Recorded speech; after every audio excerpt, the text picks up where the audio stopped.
তই মোক এই ভাগ কামটো কোনে কৰিলে তই আজি মোক সঁচা কথা ক'ব লাগিবই।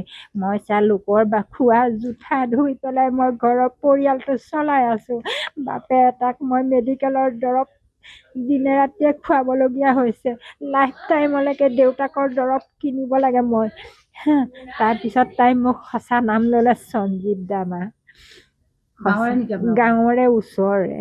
সি দুজনী আনিলে, এজনীও তাৰ লগত এতিয়া বৰ্তমান নাই।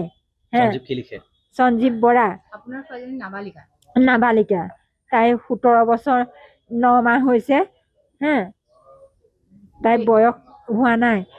তাৰপিছত মই কি কৰিম কি নকৰিম উপায় নাপায় মই উপায় পোৱাই নাই আৰু নাই। তাৰপিছত মই গাঁওবুঢ়া গুৰিলৈ গ'লোঁ। গাঁওবুঢ়াক ক'লোঁ চক পৰহি ৰাতিটো মই খোৱা নাই, কালি ৰাতিটো মই খোৱা নাই। বাপেকৰ পৰা মই অশান্তি পাইছোঁ। মোৰ ঘৰখনৰ বিষয়ে আপুনি সকলো কথা জানে। মই কৰি মেলি যেনে তেনে পৰিয়ালটো চলাই আছোঁ।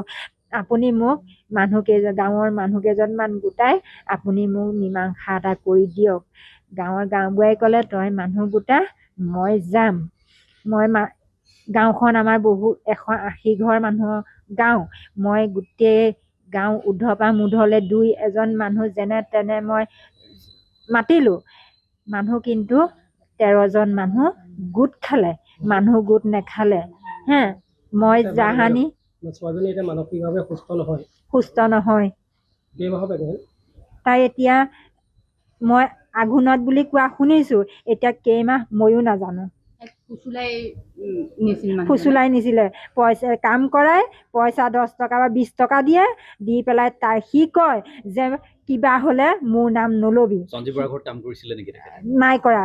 তাৰ বাৰীৰ কিনাৰত মোৰ ছোৱালীয়ে মচন্দৰী বুটলি আনিছিলে।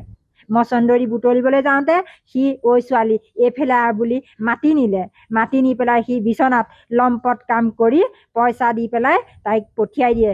পঠিয়াই তাইক কয় যে তোৰ কিবা হ'লে মোৰ নাম নকবি। তাই সেই ভয়ত আজিও মোক এতিয়ালৈকে মোক কোৱা নাই।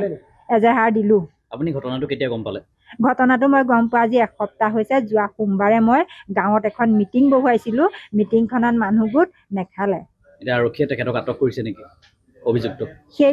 সেই বিষয়ে মই এতিয়ালৈকে গম পোৱা নাই।